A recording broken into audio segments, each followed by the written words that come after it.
If you've been struggling with anxiety and depression and don't know where to turn for mental health support, Hers can help. At forhers.com, you can get access to real medical providers who can prescribe trusted anxiety and depression medications 100% online if they're right for you. To get started, go to forhers.com/Elyse. That's forhers.com/ELYSE. Prescription products require an online consultation with a healthcare provider who will determine if a prescription is appropriate. Restrictions apply. See website for full details and important safety information. Craving more content from Lemonada Media? Subscribe to Lemonada Premium today and unlock access to exciting bonus content not only from us, but from all the shows across the network. You'll hear exclusive audio that continues to highlight all the ways we can make life suck less.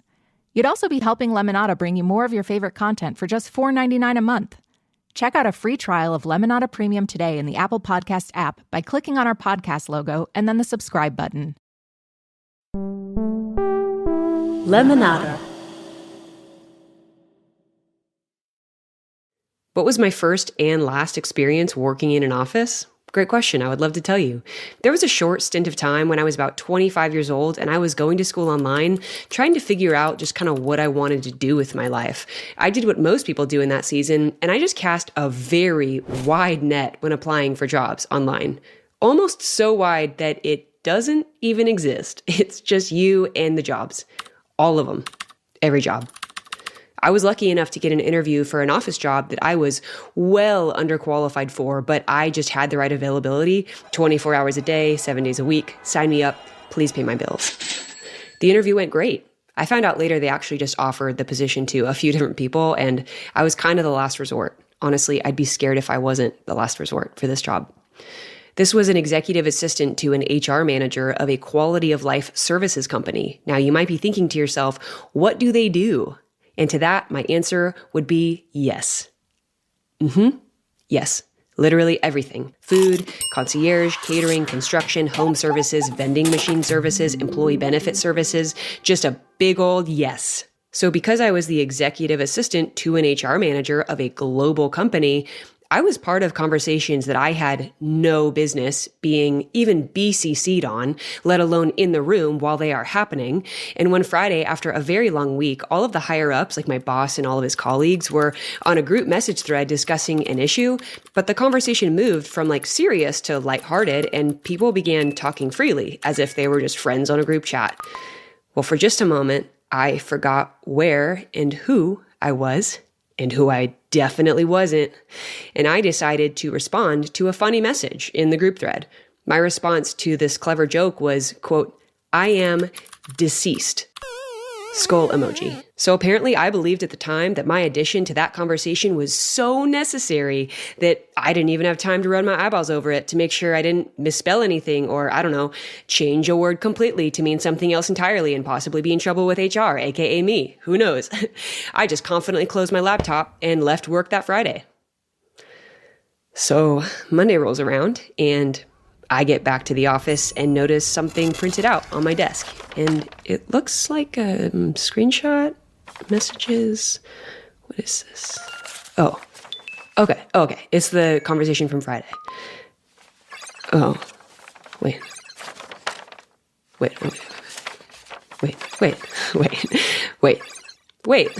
That's not what I meant. Marked by a blinding yellow highlighter is my message that reads, quote, "I am diseased." Skull face emoji. Diseased. Apparently my boss's colleagues just thought that I was taking this casual opportunity to let them know that I have a disease, one that they cannot legally follow up about, and I am forever too embarrassed to explain. I worked there 3 more days, and then I quit. And the worst part is, I think they think I quit because of my disease. Thank you.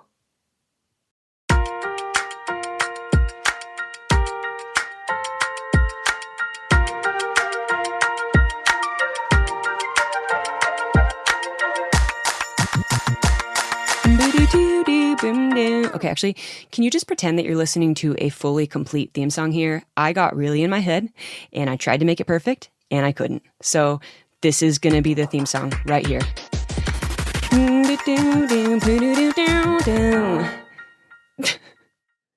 Okay, welcome back to Funny Because It's True. I'm Elyse Myers. Okay, let's get all of that out of the way. Today, I am talking to Angela Kinsey and Jenna Fischer from Office Ladies.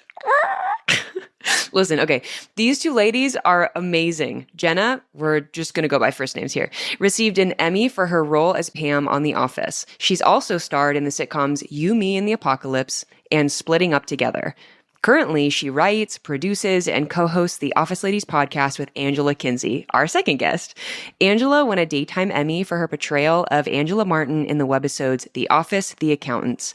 She can also be seen in the Netflix original movies Tall Girl and Tall Girl 2 and the Netflix series Haters Back Off. Two things that are funny because they're true. Number one, Angela is a self-diagnosed digital hoarder, which is really hard to say, actually, now that I'm saying it out loud. But I've never related more to a self-diagnosis. And number two, Jenna convinces me to do a live update from a bathroom. Stay tuned for that one. So with that, let's get into the interview. Oh my gosh, how are you guys doing today? First of all, where are you guys? Are you guys not in the office right now? I'm in my podcasting closet. Okay. And I'm in a garage that has become sort of like garage / there's a guest bed / there's some random art because we had a leak in our attic. I'm in that space. I really like it. I feel like I've heard your guys' like explanations of your podcasting space for so long. So seeing it is really funny, but I thought you guys would enjoy it. I brought a plant to like warm up my podcast space. And I just feel like Elyse, I brought my plant in. So my plant lives in my actual office, but every time I podcast, I move the plant into the closet because it feels more homier natural. Or something? Yeah, I don't know. I have brought hummingbirds. I like it. Did you bring it just for this interview or that's like all the time? I take it off the wall. I go downstairs. I bring it into the garage. I hang it. It's a whole thing. I'm just imagining you like carrying it just like everywhere you go. It's like you've got your purse, your liquids, and then my the hummingbird painting. Yeah. Well, okay. Thank you so much. I kind of just wanted to dive in a little bit about how you guys got started, how your friendship kind of evolved. I know that you guys talk a lot about it on your own podcasts, but I kind of just wanted to know, like, how did you guys start to connect? Was it over the show? Where did that start? It was on the pilot of The Office. We didn't know one another before we were both cast on the show. And I was very nervous. I have a lot of social anxiety, which causes me to either become very, very quiet or to overshare in weird ways. Heard that. I'm serious. I relate to this more than I want to. And Angela is just very friendly and outgoing, and she started talking to me right away, talking to me so much from the very moment I met her. And I found this really comforting. This was great for me because here was this person who seemed really comfortable in her own skin, who was friendly and warm, and I liked her right away. And then when I had my weird moments of oversharing, she just seemed totally charmed by them. So it was like this just way that our personalities gelled right away. I love that. And then Angela, did you notice that you were like, this is going to be my friend? How did that happen? You know, Jenna sat closest to me. Not that we became friends Friend out by of proximity, association. but she was right over there behind the little partition, and I would just pop up and start chatting with her. I had known Oscar for years, so that was instant comfort for me. We had done a sketch show together in our 20s. I mean, like we were so young, it was called Hot Towel. It was a total train wreck. But so I saw Oscar and I was like, oh my God, I have a buddy here. And then I knew Kate Flannery. So I felt very comfortable right away. And Jenna she just reminded me of someone from home, you know? Aww. And so I would just pop over to just kind of be like, hey, I'm going to check in with home. How's home doing? And she became home for me. Oh my gosh. I love that. I saw an interview where, Angela, you talk about being like a digital hoarder, which I very much like connect with. Mm-hmm. I just cannot like get through my inbox. And if I do, what is archive? I like genuinely don't understand what archive means. Sometimes I hit archive by accident and I'm like, where did that go? I'll never see it again, but I guess I've saved it. Into the void. Know. Yeah. Okay, pause. I just spent the majority of my life thinking that everybody got wildly overwhelmed with every single piece of information that found its way into your inbox. Like other people don't just pretend it doesn't exist and then they just start over with a new email address. I mean, I hoard emails, text messages, My phone is a graveyard for text messages. If you have texted me, I probably haven't seen it. Actually, right now, I have 311 unread text messages. I will not be reading them. But I know that you guys like had shared a lot of back and forth like emails and stuff that you, Angela, had digitally hoarded. And is there anything when you look back with like fondness that sticks out to you from that time when you were like connecting back and forth? One of the things I love about it is, our friendship really predates a lot of, smartphones, anything to do with a smartphone. So instead of leaving each other these long voice memos that we do now, we would write huge emails to each other. I'm talking like, sit down, get yourself a cup of tea. I'm going to write you an 8-page email about my week. And I have those. And they are such a snapshot into whatever was going on. They read hilarious. And I treasure them. So I can't delete them, Elyse. Like I have to keep them. And every once in a while, I'll find one and I'll send it to Jenna. Like I found one the week we went and looked at wedding dresses for Jenna. And we were very, really obsessed with this sash. Jenna, you wanted a sash. And we traded so many emails about dresses with sashes. And we took it very seriously. Would you... I would imagine you guys would like write those when you were sitting on set. Like when you had to be pretend, like acting in the background, would you ever do that on when you were in the background of scenes? All the time. There was one year, what year was it, Jenna? Like the third year? Like year 3, we got the IM. Yeah, is that what it was called? Instant message? Instant message. And then we just started typing each other like during scenes. But the whole cast, I had IMs going with everybody. All kinds of people. Is there anything else when you guys were chatting back and forth that you see that and you can't remember the context of it? I feel like I'd see so many things. Oh, yeah. I mean, I found an email where Jenna and I were getting ready to go to something. And I wrote to her, my whole outfit is stupid. And I was like, what is this about? Where were we going? Why did I hate my outfit so much? Oh my gosh. I mean, I feel like that's kind of how you guys created your book. Is that kind of how the Office BFFs came into existence? It came out of Jenna and I deciding to clean our sheds and garages and all the places you stash things in your home. Sure. You all have those nooks where you stash things. And we decided to do it as a best friendship sort of partnership. And in doing that, we found all of these bins of memorabilia that we were both holding on to. And so Jenna laughs because she loves to tell this part of the story where I said, Jenna, what do we do with it? We should write a book. And Jenna said, what did you say, Jenna? I said it, no. No. Yeah. And Angela said, come on. I was like, come on, this will be great. It's going to be a gift for our children. It's like our time on The Office. We're going to treasure this. And I just wouldn't let up. And you were like, we want to scrapbook this stuff anyway. Yeah, it's just like what's the big deal if we Save also it. write a book? It's the same thing. And then Jenna was like, I don't know if we'll have enough photos. And I was like, lady, back that up because I have so many. And between the two of us, we probably had 3,000 photos. We did. The publisher kept being like, can you scale back the pictures, ladies? There are so many pictures. There's almost 300.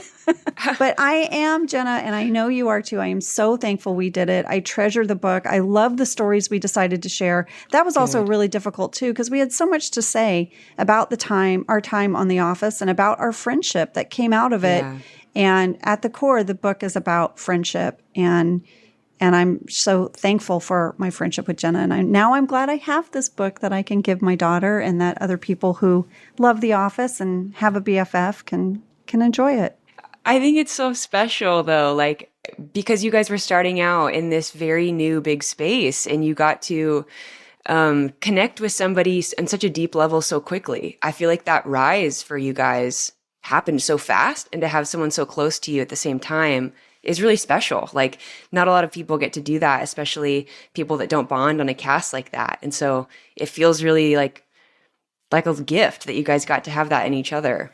Well, yeah, I mean, The Office was my very first regular role on a show, my first series regular. And then it became so popular. It wasn't an instant thing, though. I mean, we were on the verge of cancellation all the time. And for the first couple of years, we would maybe be nominated for an award, but there wasn't such a big viewership that anyone really knew who we were. We would go to these Emmys parties and, we didn't have people coming up to us all the time. And so we got to be really fly on the wall at these big events. And I feel like we were fortunate enough to ease into that whole aspect of the entertainment industry. And I had Angela by my side the whole time.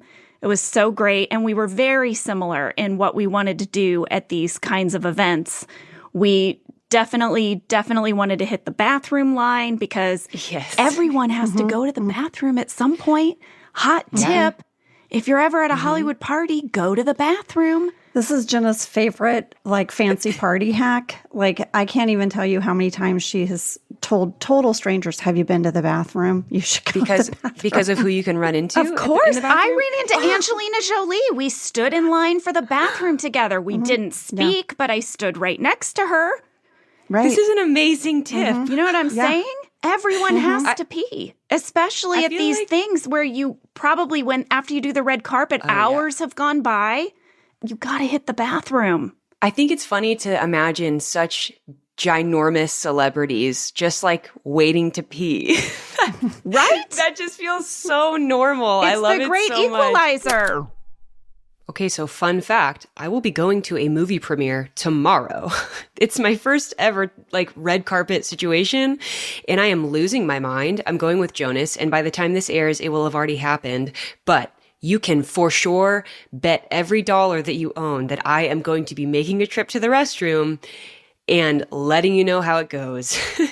Okay, I have been here for about an hour. I'm in the bathroom, and I have not seen a single celebrity. Okay, I'm in the bathroom again. It's 30 minutes into the movie, and I still haven't run into a celebrity in the bathroom. I spilled butter on expensive pants. So only butter, no celebrities yet. Okay, bye. It really I is. love that. And seeing someone who you just think is the fanciest of fancies struggling with their dress in the bathroom, coming out of a stall, being oh, wait, I guess that strap went there. Ah, crap. Trying to Have you ever helped somebody back with their outfit? I feel like I held an award for Juliana Margulies once or something. Yes, she probably just turned and handed it to you. I offered. Do you want me to carry that? That's it. So did you guys both get into acting it the same way? Or did you both have the same start when you got on The Office, or no, different? We were very different. We came at it from two totally different directions, I think. I majored in theater in school, but Angela, you majored in writing? Yeah, I was a creative writing major. And then did you find that those were helpful when you went into The Office, both backgrounds, or does one seem more helpful than the other? We had a real mix on the show. Angela also comes from an improvisation background. I didn't study improv beyond just a couple of classes that I took, auxiliary classes once I came to Los Angeles. And also, I'd never really done any sketch comedy. I really had focused on theater. And so when I came out here, I had a theater degree, and I took a few improv classes on the side. And I felt like our group on The Office was a real mix of theater nerds and improv performers. And it was a great, it was a great thing. It was. There was a little bit of a rivalry, though, because Really? Jenna and Rain and Brian, they love to throw out their theater degree, lingo. What's your moment before for this scene? What's your super objective? Wait, what are both of those things? So in acting, before you start a scene, you should consider where were you in the moment right before this happened. So if, a simple example is if in the scene you are, if in the moment before you were rushing, you were running, then obviously when this scene starts, since you didn't do that, you have to manufacture that. You need to be out of breath because, sorry, I was just, I was running from my car.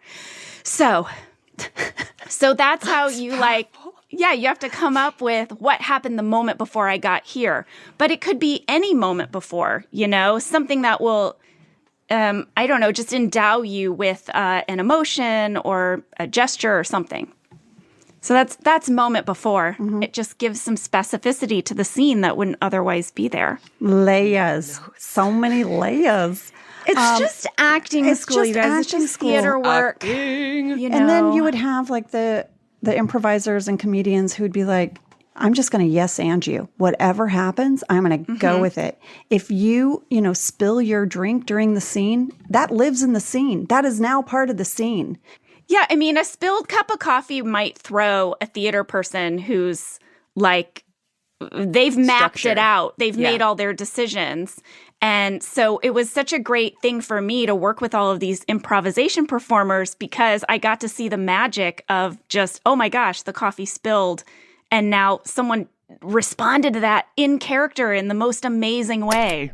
So after thinking about it for like 30 seconds, I have come to the conclusion that both of these backgrounds scare me. And I don't think that I would be able to do it. Either improv or classic like theater training, I would crumble under the pressure. I am positive of it. Some of the coolest turns on The Office were moments I feel like that weren't written in like shooting drafts, but then happened because of the chemistry of the cast. And I think that is just such a huge strength to the cast of like, if you have that chemistry, if you have the skill, then like magic can kind of happen, like both on paper and then like off of it after all the like scripted stuff has happened already. I just think that that's really cool. That's like, that just takes a lot of talent coming together in one room. It really does. I always felt so fortunate too, because if you know who your character is, then you know exactly how they're going to respond at any time. And our writers really gave us clear characters. And that was such a gift from the writer's room that I never had a question about who Angela Martin was. And that was such an asset. Wow. Yeah. A deep understanding of like the backstory of the character, like moments before, but their entire moments before, their whole life before. Yeah. All right, we got to take a quick break, but when we come back, Angela and Jenna talk about their early days as actors.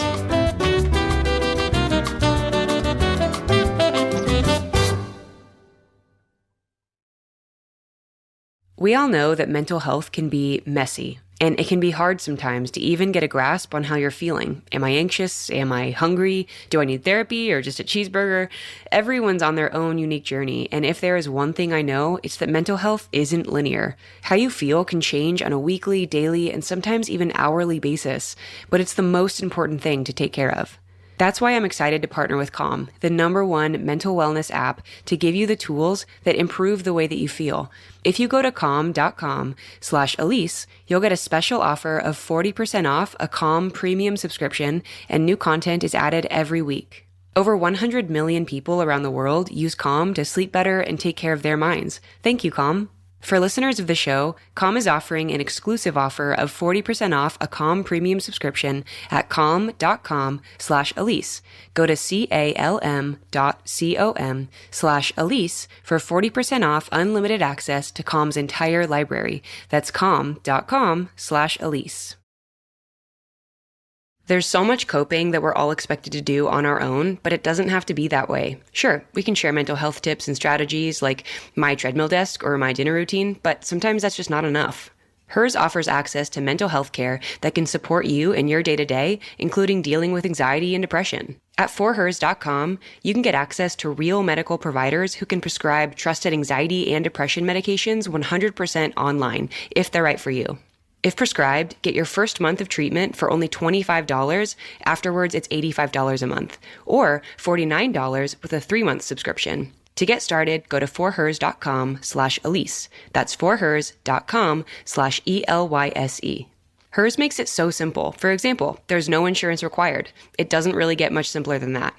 Get started today at forhers.com/Elyse. That's forhers.com/ELYSE. Offer only available if prescribed. Prescription products require an online consultation with a healthcare provider who will determine if a prescription is appropriate. Subscription required. Additional restrictions apply. See website for full details and important safety information.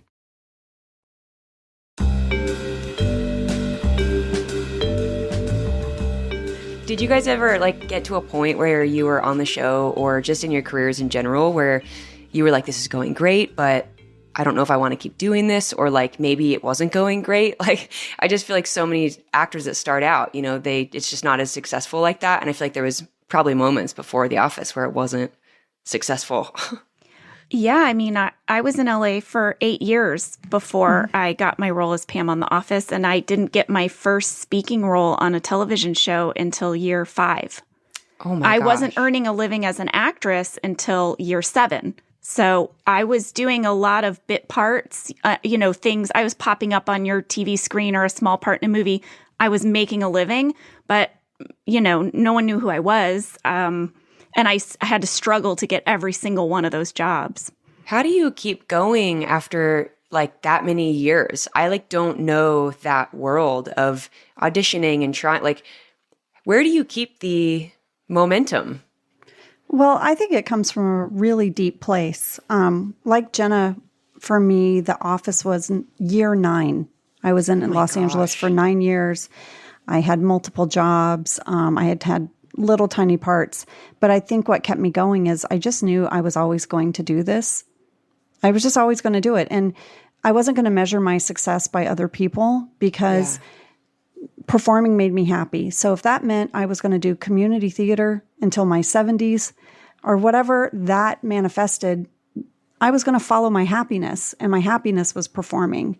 And so I wasn't going to measure how the world saw my success because for me, I was already winning. I had that, but I want to say that realization and kind of confidence, resolve to keep going. I didn't start with that. Every anniversary that passed that I was in LA and I still wasn't a working actress, I sobbed and called my mom. I did a lot of crying. I remember one day I had gone to a Pottery Barn. My friend was getting married. She was 25 maybe, and I had to get something from her registry, and I went into Pottery Barn and I couldn't afford anything on her registry. I could get her maybe a cup, maybe a couple of glasses. And I looked around Pottery Barn and I thought, oh my God, what am I doing with my life? Oh, wow. My couch came from the side of the road. Someone was throwing it away, and me and my roommate, we carried it in to our apartment because it was better than the one that came with the apartment. So I was like, what am I doing here? Look at my friend. She's having a life. She has a regular job with a regular paycheck. She's fallen in love. She's getting married. Yeah. And, I went and I made her a homemade, I painted her a pottery place, a little thing that she could hang her keys on when she came home, because that's what I could do. That was my wedding gift to her. Oh my God. But I started off wanting to be an actress because I loved acting so much, but I also really wanted success. I wanted fame and success. And when the fame and success and that wasn't coming, I had to decide that more than that, I wanted to just perform, like Angela said, no matter what it meant. And if that meant that I was even going to move back to St. Louis and I was going to perform in community theater, but then I was going to have, I don't know what job I was going to have because I hadn't really prepared myself for any other career. Yeah. Then I just knew that piece of me always had to have a voice. And then, I don't know, every time I just managed to talk myself into one more day. Is there anything you would say? Is there a specific phrase you kind of clung to in those moments? Well, very early on, I got the good fortune to run into Molly Shannon. I was working as a transcriber, and I was transcribing some, press conferences that actors would do about their new TV shows. And I got to run into her at this event, and she told me, I'll never forget this encounter. She said, listen, don't give up. It was 10 years before I made it on Saturday Night Live. Nothing was happening for me, and then all of a sudden my life changed. So just don't give up because you never know. You just never know.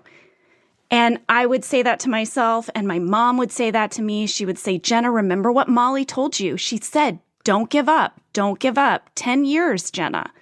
And so that would come in my head. I would just remind myself that how did Molly Shannon go unnoticed for 10 years? Mm-hmm.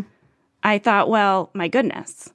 My mom used to always say to me, and that, Jenna, you saying that made me remember because I've shared it with you, but Elyse, my mom would say to me all the time, and to my sisters, why not you? Why not you? And it's such a simple phrase, but I carried that with me all the time. I'd go into some big meeting. My mom, the other nugget she would tell me was when I would walk in a room to be politely bored. with everybody. Be politely bored. I'm like, okay, Mom. But so those What are does that mean, politely bored? it means you don't need them. You don't need them. Okay. You have your power.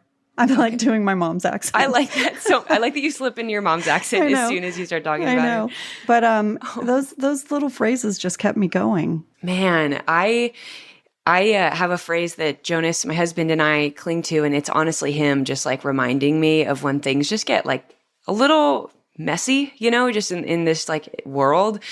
He says like just hit singles. And I think that a lot of the time we believe that like everything that we do, especially when we start to get notoriety or whatever, like everything should be like a home run. Everything should be like the best thing you've ever done. And once you do it, the next best thing has to be like the best thing you've ever done. And I think that the idea of like hitting singles for us has really helped because everything like pushes the needle forward. And sometimes you do things like because you love it and because you feel like that's like what you're supposed to be doing, like performing for you guys. And for me, it's like storytelling and writing. And sometimes there's going to be those things that it might not translate to everybody else, or it might not open up to an opportunity.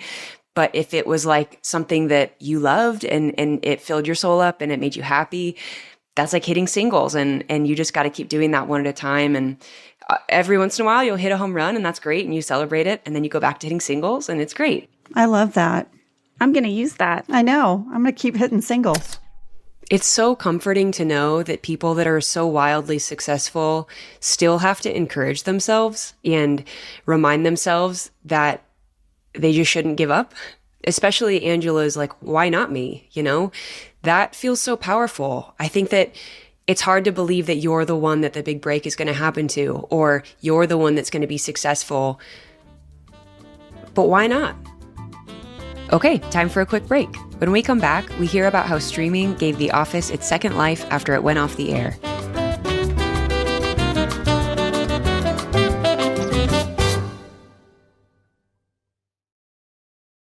Have you ever tried putting together furniture for yourself? It can be a humbling experience. What if I told you that you could have gorgeous furniture without the clunky assembly process? Introducing The Bed by Thuma. Handcrafted from eco-friendly, high-quality, upcycled wood, The Bed has a modern, minimalist design that helps elevate any space. The bed is put together using the timeless technique of Japanese joinery. Each piece locks into place, meaning no tools or excess hardware are required for assembly. With clean lines, subtle curves, and lifestyle-enhancing details, the bed is simple sophistication for the bedroom. Made for how you live, The Bed by Thuma is backed with a lifetime warranty, ships right to your door in 3 easy-to-maneuver boxes, and takes about 5-ish minutes to assemble with no tools required. Make your bedroom more sleek with The Bed by Thuma. And now go to thuma.co/funny to receive a $25 credit towards your purchase of The Bed plus free shipping in the continental US. Go to thuma.co/funny. That's thuma.co/funny for a $25 credit. I love going to restaurants, but there's just something so much more satisfying about a meal that you cooked. Cooking sometimes means lots of grocery shopping trips and guesswork with brands and long lines at the register, and that's why ButcherBox wants to make you love home cooking again.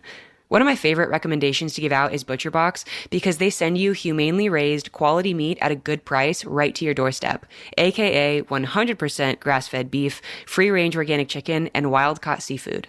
Plus, there's free shipping for the continental US and no surprise fees. And they let you choose from a variety of box plan options, from curated to customized, changing your plan whenever you want. Have I mentioned the exclusive member deals that let you save big on your favorite cuts? ButcherBox is offering our listeners one of their best deals yet, a 100% grass-fed chuck roast and a whole organic chicken free when you join. Plus, an additional $20 off your first box. Sign up today at butcherbox.com/Elyse and use code ELYSE to get a 100% grass-fed chuck roast and a whole chicken free in your first box plus $20 off. That's butcherbox.com/Elyse and use code ELYSE to get this special deal.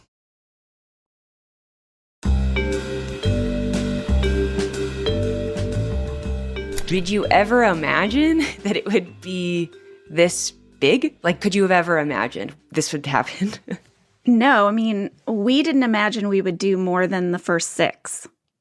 Angela and I always laugh. We took everything when we left the first season. The nameplate off our door, Our business nameplate, cards by off the way, desk. when she says we took our nameplate, it was a piece of paper they had laminated. But Really? it was Velcro. We swiped it, was though. Velcroed to our door, but guess what? We took it. Because we wanted to remember every single thing about it. We knew the show was special. We knew we had lightning in a bottle. Yeah. We didn't know if anyone else would ever get a chance to really see it. And then, it did slowly grow an audience, and then it was winning awards, and it was a big hit. But then after we did the finale, none of us could have imagined that it would then go on to streaming. Forever. And still be so in the zeitgeist even today after so many years of wrapping. Does that feel weird, or does that feel cool that you're like having your kids' friends watch this for the first time? It's both, right, Jenna? I mean, my kids are middle school age, and you cannot go to a middle school anywhere in America and not spot a Dunder Mifflin shirt or a Schrute Farm shirt. Oh, so yeah. that's kind of wild, Yeah. Yeah, my kids know me as a podcaster. That's interesting. They say that's my job. My mom's a podcaster. That is so... Yeah. Well, it's cool because I feel like, for me at least, I would be nervous that I would always be that character. But do you feel like you have that fear going into just other roles? Because I know that you've played in so many things on, like, even while The Office was airing and you were filming. Like, have you ever struggled with that fear of just being these characters?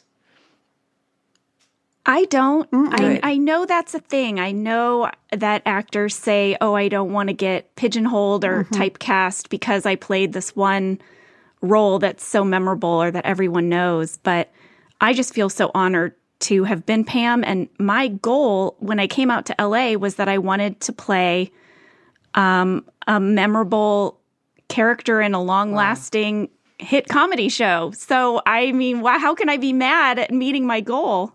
Yeah. That is exactly right. Every once in a while, on social media, there will be some snark comment that's like, if we post about the podcast, someone will be like, oh, let it go already or something like that.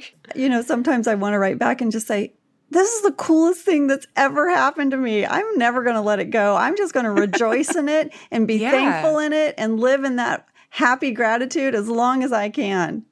Well, it's funny listening to your guys' podcast. Every episode that I listen to, I get so excited and then so sad because I know, like, we, as if I am like on this podcast with you, I know that you guys will have to wrap it up eventually and do something different. And I'm just like, what are we doing next? Like, I'm already trying, because I'm like, we can't leave this world, right? Like, are we doing webisodes? Like, what are we going to like consume next? So yeah, I don't think that that fear should ever get in the way of like continuing to do work around that character. Okay, so all of this prep that I've been doing for the interview with Jenna and Angela, I have been trying to figure out like what it is about The Office that makes me feel so comforted and just keeps me like binging the show from beginning to end, and I just like start over again. I don't really know what it is about the show. It just makes me feel safe. And I think that the way that it was directed and filmed and kind of staged and like blocked, because they do it in a way that feels like such real life, that really just one person is sitting with a camcorder following these real people around. And I think that it makes you feel like you're in that world. Outside of The Office, has there ever been a role that you're like, oh man, this was one of my favorites? You know what? I did this show with Colleen Ballinger called Haters Back Off, and it had Steve Little and Francesca Reale, and the cast was so strong. And I played this character, Bethany, and I had so much fun on that set. It felt electric, and we got to improvise, but then words were on the page, and Colleen was such a great creative partner, and she really just created this really amazing environment to just sort of push your comedy boundaries in the most fun way. And there was a scene that I had with Steve and with Francesca and Colleen around the kitchen table. And it's probably the second hardest I've ever laughed in my life, next to being on the set of The Office. And, pretty much every week I laugh that hard on the set of The Office, but I had never laughed that hard since. And we started improvising about a bag of salami. I don't know what we were doing. Oh my God. And it all stayed in. Colleen fought to have this whole long improv stay in. Dude, Colleen Ballinger, I just feel like that would be a wild time. Oh, that's crazy. One of my biggest joys is having an actor that is very good at staying in character and me throwing them an improv line that makes them break. It's one of my biggest joys. Do you have any memories of that from The Office? Oh, yeah. I mean, I used to make Brian as Kevin break all the time over in accounting. Oh, really? I improvised a line one time where it was at the end of the scene and I said, and Kevin had Greek food again today. It's like why Angela was having a bad day.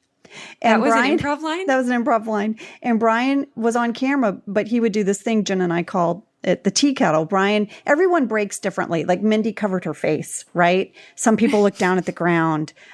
John would go all noodle, like his shoulders. But Brian did the tea kettle and it looked like this. Where he would try because he would let air out of the side of his mouth, like trying to release the laugh. Yeah. Like that. Jenna, do you have any roles outside of The Office where you're like, this was my absolute favorite? Yeah, I got to do this movie called Walk Hard with John C. Reilly. I played Darlene, and it was the most hilarious group of people. I laughed so hard on and off set on that movie, but I also got to do all kinds of fun things, really. Like I got to take voice lessons and I had to learn how to horseback ride because there was 20 seconds of me riding a horse. And I had something like, I can't remember the number, but it was over 100 wardrobe changes. And also you went through different periods of fashion. Yes, different decades. Yeah. And I even had to have latex old age makeup on, which I hated. I thought, this is going to be the coolest thing. And I had to wear it for 3 days. And after about 2 hours on the first day, I shut down inside because I realized I was going to have this on. It created a kind of claustrophobia. Oh, yeah. I felt like I was being sort of smothered, like all the face on my skin and neck were smothering me. And I was very quiet, very depressed on those 3 days because this makeup, it just had this thing. I wasn't expecting that. I'm so proud of that movie. I'm so proud of that performance.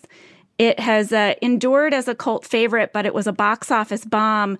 And it kind of really broke my heart because really, when it came out and it wasn't this huge success that we all hoped that it would be, I remember thinking to myself, well, I don't know how to be better than that. I don't know how to throw myself into a role more.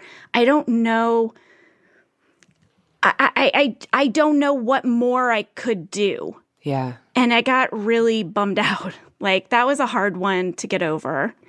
And one thing that is funny about that was at the premiere of that movie, I ran into Molly Shannon again. And it was exactly 10 years from the time I had met her originally. And I was able to tell her the story of how meeting her 10 years ago had kept me going. And it was really magical. So you saw Molly Shannon. Did she remember telling you? No. She had no memory of the interaction, but I told her the whole story. And then I grabbed a photographer and I was like, will you take our picture? Because this was before smartphones. We didn't have... I couldn't take it myself. So I called like a professional photographer over and I was like, come take our picture. That feels so much like the universe just like, hey, because you said that the movie didn't do as well as you had expected. And then running into her at the premiere, I feel like that's like, just keep going. Don't quit. Like, that's just so poetic. Right? Yeah. It was like the universe reminding me. You're right. I didn't even see it that way. I'm hitting a single. Yeah. I'm hitting a single. Yeah. That movie, I hit a single. Yeah. Hitting a single. Exactly. I just think that is so beautiful. And I just am so curious. Did the performance of that movie bleed into your work outside of it? Or did it not affect the confidence? It didn't. No. It affected...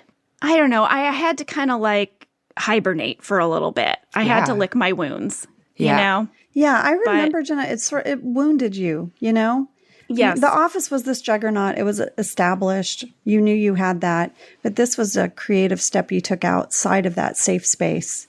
And I think you were really vulnerable about it. But it's a great movie. And, I'm so proud of it. I know. So that, there is that piece of it. I'm able to hold both things at the same time. I'm able to be extremely proud of the film and my performance and also be sad that but listen, it really is a cult favorite now, especially with musicians. I don't know a lot about the music world, but I have run into humongo people in the music world who love that movie and who compliment and quote that movie to me. So that's kind of amazing. It is interesting, Jenna. Of all the things we've worked on, 2 of our favorite things were not hits because Haters Back Off was canceled after season 2. But I feel so good about the work we did. And maybe that's the real truth, right? Is that to do work that you're proud of and feel good about, and how it's received is not your business. Oh my gosh. I could write 17 books about my feelings on that. That's just something, especially for me, in the nature of what I do is so quickly consumed, and the feedback is so immediate that it causes this feeling of I need to be giving people what they are responding to. And you almost lose that creative drive within yourself if you don't protect it. If you don't protect yourself from the feedback, you want it, but you also don't, right? You don't want that to be driving your creative decisions. And for me, I'm constantly holding those two of I need to do things that fill my soul, that I love, that I'm passionate about, that I would do for free, that I would pay to do. But then I have to do the things as well that people love of mine and that entertain them. And how do I marry both of those? Yeah. Yeah. And you don't want to lose your voice because as soon as you give in to what everyone else thinks, you sort of lose a little piece of yourself each time. Yeah. Maintaining your creative integrity and all of it, and doing things you should do that are right, even if it doesn't really make sense. And it ends up paying off, like The Office of waiting 9 years, 7 years, it pays off. You guys did it. And you're walking testimonies of do what feels right, and it's going to kind of work. It's really cool. I'm incredibly thankful. I got a chance to work with Megan Mullally on a project. We did this crazy TV show called You, Me, and the Apocalypse, and it shot over in London, and we relocated there, and she and I were kind of a duo. And I remember her telling me something that really stuck with me. I asked her, how do you choose your projects? Yeah. You've done so many things. And she said, well, there's a different reason every time. But one thing I'll tell you is every time I've taken a job just for the money, it never turns out great. Mm-mm. She's there's the money jobs, and then there's the ones that really feed you. And sometimes you have to just pay the bills, and you have to take that money job. But she said the ones I always end up loving and the ones where I end up connecting with people and bonding the most, they're never the money grab. It's never, they're always, I think as artists, we're always looking for that deeper artistic connection to the work, to the people or whatever. And in this business, there are a lot of people who are just in it for the money, or who have money as the number one thing on the priority list. Yeah. And as an artist, that, that's not always compatible. Oh man. Yes. Yeah. 100%, 1000% yes. Well, thank you so much for being on today. I can't believe this has happened. Elyse, before we go, I want you to know Jenna and I have absolutely just delighted in watching you and your journey and how you share, and you're doing it. You're doing it, and it's awesome, and you're hilarious, and you're smart, and you're kind, and I'm just so happy that I'm getting to know you. And this is the first time I actually get to have a full conversation and not just leaving you random messages on DM and Instagram. And you were part of our podcast. You wrote this beautiful song off of something silly I said about whispers in the break room. And you're just the real deal. And we love you. And we're so happy for you. Oh my gosh. Yeah. Okay. I want to back that up. And I want to say something to you that my acting coach used to say to me. He used to say, the world needs you. And the world needs what you have to say. The world needs you as an artist. And that is so true with you. When I watch you and I watch your work, I think the world needs this. Yeah. I need it. Yeah. But the world needs this. And artists really do affect us and they change the world. And thank you. Thank you for doing it, because we know, we're artists. We know it is not easy every day to show up and bring that vulnerability and bring your art out. And sometimes you have to hide, and that's okay too. You get to take breaks. But thanks for being a part of it. Wow. Thanks for doing what you do. This is a hug. This is me hugging you. This is a hug. Thank you, guys. Oh my gosh. Thank you. Thank you. Thank you. We're doing it. We're doing it. See? We're doing it. Man, it was so hard to be present in this moment. I had producers on my end just messaging me saying, be here right now. Feel this. Accept it. Receive it. This is for you. Feel it and don't emotionally escape this moment. It's so hard to accept this kind of like encouragement and praise from Jenna and Angela. It's very hard to feel like I deserve it. And it was so overwhelming. I obviously cried because I cry at everything. But I was so nervous for this interview all day. I literally didn't sleep the night before. And then the interview happens and I'm finally just thinking, okay, I did it and I didn't make myself look like an asshole. And I think I'm in the clear, like genuinely, we're getting ready to log off. I did it. And then they go in with this encouragement and I just like wasn't prepared. My heart was like not there for that moment. It was like we were supposed to just be done now so I can, not melt down. And then they went into the encouragement and it was so kind and so timely and so needed. To receive that from two people that I look up to so much felt like a holy moment. I don't really know how else to explain it. It just felt precious to me. I will never forget that happened. And the fact that I have it on an audio recording forever is honestly the best gift I could have ever received. So yeah, I don't know how to end it because I feel kind of at a loss for words. So there it is. We did it. Okay. Bye. Okay, that's it for this very exciting episode. Make sure to check out the Office Ladies podcast wherever you're listening right now. Thank you so much for listening to Funny 'Cause It's True. If you do like the show, tell your friends about it, or you can give us a rating and review to help other people find the show too. I'll be back next week. See ya. If you want more Funny 'Cause It's True, just subscribe to Lemonada Premium on Apple Podcasts for some exclusive bonus content. Funny 'Cause It's True is a Lemonada Media and Powder Keg production. The show is produced by Claire Jones, Zoe Dennis, Nancy Rosenbaum, and Linnea Tony. Our associate producer is Tiffany Bowie. Rachel Neal is our senior director of new content, and our VP of weekly production is Steve Nelson.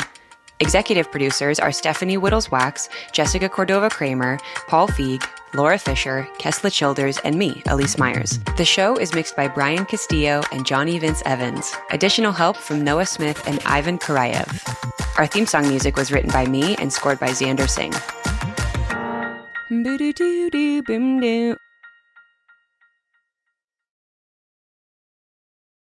Hey, Lemonada listeners, we want to hear from you. You know we love our sponsors for a ton of reasons, but one of the main ones is that they help us keep the lights on. And there's a really easy way that you can help us draw new advertisers and hear ads for things you're most interested in. Filling out our quick anonymous survey at lemonadamedia.com/survey. By just answering a few questions, you can help us find new brands to connect with and also share feedback about show content you'd like to see across the network. And to sweeten the deal, once you've completed the survey, you can enter for a chance to win a $100 Visa gift card. I promise the survey is short and sweet and will help us play ads you don't want to skip and also keep bringing you content you love. Just go to lemonadamedia.com/survey. Last Day from Lemonada Media explores the moments that change us. Those times where you look back and say, whoa, one day I was myself and the next I wasn't. I'm Stephanie Whittles-Wax, and I have seen time and time again how sharing these stories can change lives. So, do you have a moment in your life that changed you, fundamentally and forever? What happened? How did you move through it? And how did you eventually start again? If you'd like to share your story, go to bit.ly/lastdaystories, bit.ly/lastdaystories. We can't wait to hear from you. We can't wait to hear from you. We can't wait to hear from you. We can't wait to hear from you. We can't wait to hear from you. We can't wait to hear from you.